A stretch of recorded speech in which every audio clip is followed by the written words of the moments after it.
Hello উশুশি, বৌদি, কেমন আছো? আমি ভালো আছি গো। আমার পুচকু কেমন আছে? পুচকু ভালো আছে, এখন ঘুমাচ্ছে। জেগে থাকলেই তো পিসিমণির কথা জিজ্ঞেস করে। বৌদি, আমার না ওকে দেখতে খুব ইচ্ছা করছে। দেখবে তো, জানো ও হওয়ার পর থেকে শুধু মনে হচ্ছে যদি আজকে মা বাবা থাকতেন তাহলে আমাদের সবার জীবন অন্যরকম হতো। উশুশি, সব ঠিক আছে তো?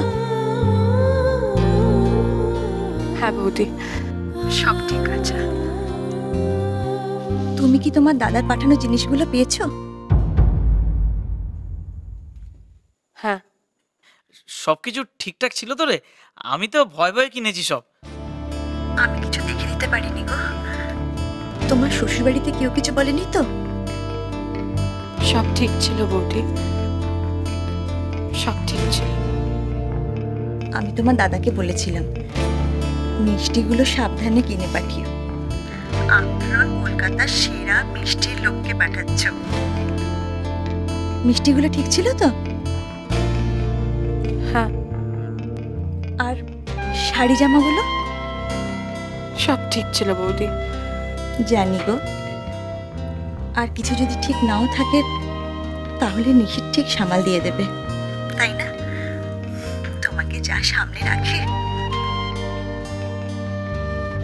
উশুশি, তোমাকে একটা কথা বলবো। তুমি যে নিশিতের সঙ্গে থেকে যাওয়ার ডিসিশনটা নিয়েছো সেটা একদম ঠিক হয়েছে, জানো। তোমরা খুব হ্যাপি কাপল হবে, দেখে নিও। বৌদি, আমি পরে ফোন করব, একটা কাজ করছি। হ্যাঁ হ্যাঁ, ঠিক আছে, ভালো থেকো।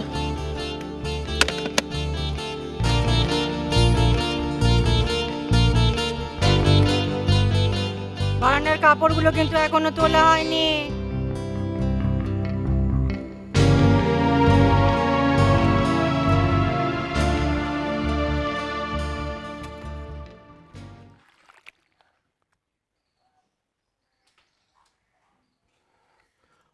উত্তম, একটু এদিকে শোনো।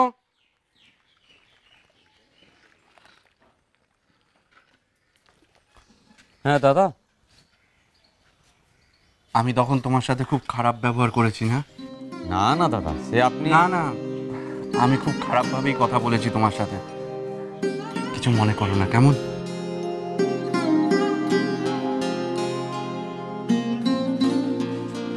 দাদা 5 টাকা দেবে, রসগোল্লা 10টা দিন তো। হ্যাঁ হ্যাঁ, নিয়ে যান। একদম গরম গরম রসগোল্লা, ওই অর্ডারের জন্য বানিয়েছিলাম। হ্যাঁ।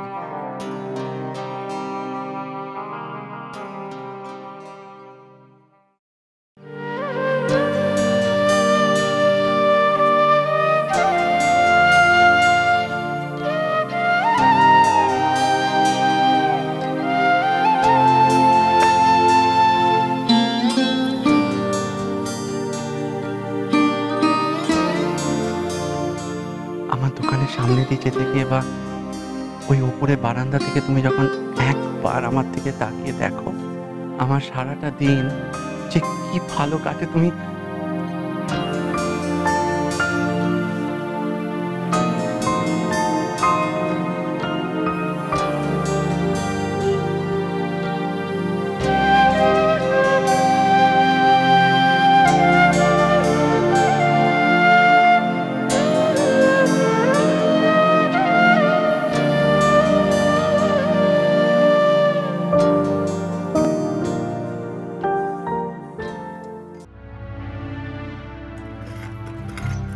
বদ্দি, তুমি দাদার জন্য ওই টিফিন বলছো বসকে? আমি কি বোকা না? হ্যাঁ, দাদার জন্য টিফিন নেবে না তার কার জন্য নেবে? আমিও যে কি সব বলি না। বদ্দি, তুমি কিন্তু খুব শক্ত মনের মেয়ে, জানো? হ্যাঁ, আমাকে যদি কেউ ওইসব কথা বলতো না, আমি তো একেবারে তবে জানো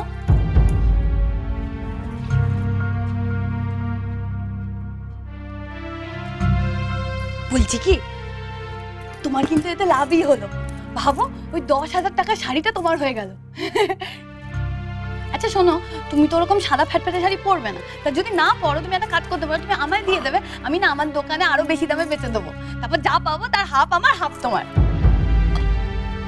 দেখো আমি আমি আমি বুঝতে পারছি তোমার কারোর সাথে কথা বলতে ইচ্ছে করছে না। আসলে কি বলো তো, এমন ভাবে তোমায় অপমান করলো না সবার সামনে, তোমাকে অপমান করলো, তোমার দাদাকে অপমান করলো, ছি ছি ছি, এটা ঠিক।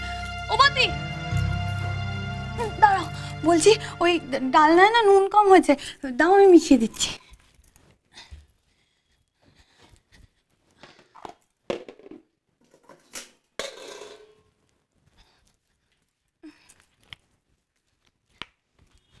বলছি কি দেখো নুন কেমন মজার জিনিস তাই না? হ্যাঁ, একটু কম হলে খাবার একেবারে বিস্বাদ আলুনি। আমার কি মনে হয় জানো, ওই পদ্মার জীবনটা ওরকম বিস্বাদ আলুনি হয়ে আছে, তাই জন্য সারাক্ষণ মেজাজ ওরকম তিরিক্ষে থাকে। আসলে কি বলতো, হাজার হোক পুরুষ মানুষ তো, আর যেগুলো না মিটলে বোঝই তো। তুমি ভাবছো না কাকুলি তখন থেকে কি ভুলভাল বকে যাচ্ছে, কিন্তু সত্যি কথা আমার না তখন তোমার জন্য খুব খারাপ লাগছিল। বদার কি দরকার ছিল বলো, সবার সামনে তোমাকে ওইভাবে অপমান করা, সামনে ফুল যেটি ছিল আমরা সবাই ছিলাম, এটা ঠিক হয়নি। হ্যাঁ না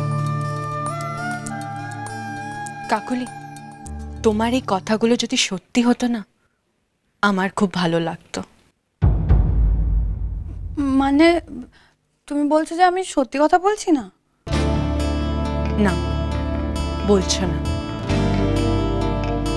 তোমার যদি আমার প্রতি কোনো ফিলিংস থাকতো তাহলে ওই প্রাইস ট্যাগটা তুমি সবাইকে ডেকে দেখাতে না, হয় আমায় আড়ালে দেখাতে, না হয় লুকিয়ে রাখতে।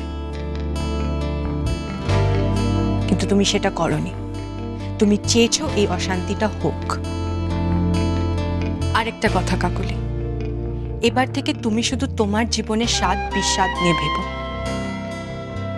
আমার জীবন নিয়ে ভাবার কোনো দরকার নেই। তুমি সত্যি বলেছ, এই নুনটা না খুব মজার জিনিস, কম হলে বিস্বাদ আলুনি, আর বেশি হলে মুখে দেওয়া যায় না। আমার জন্য ভাবতে গিয়ে যদি তোমার জীবনে নুনের পরিমাণটা বেশি হয়ে যায় তাহলেও সবটা বিস্বাদ হয়ে যাবে, কিছুই মুখে দেওয়া যাবে না। চাপ বাবা, কি দিনকাল পড়েছে গো, কার জন্য ভালো করতে নেই, তার জন্য করি চুরি সেই বলে চোখ।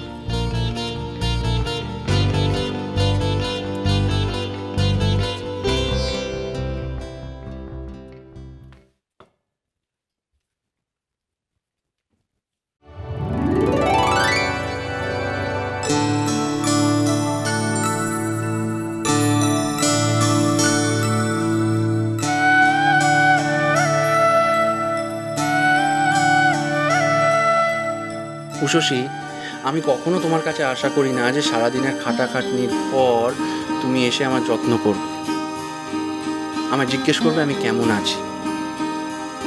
জানি আমাদের মধ্যে তেমন কোনো সম্পর্ক নেই, স্বামী স্ত্রীর সম্পর্ক নেই, কিন্তু এটুকু তো আমি চাইতেই পারি যে আমার শান্তিতে বিশ্রামটুকু অন্তত নিতে দেবে।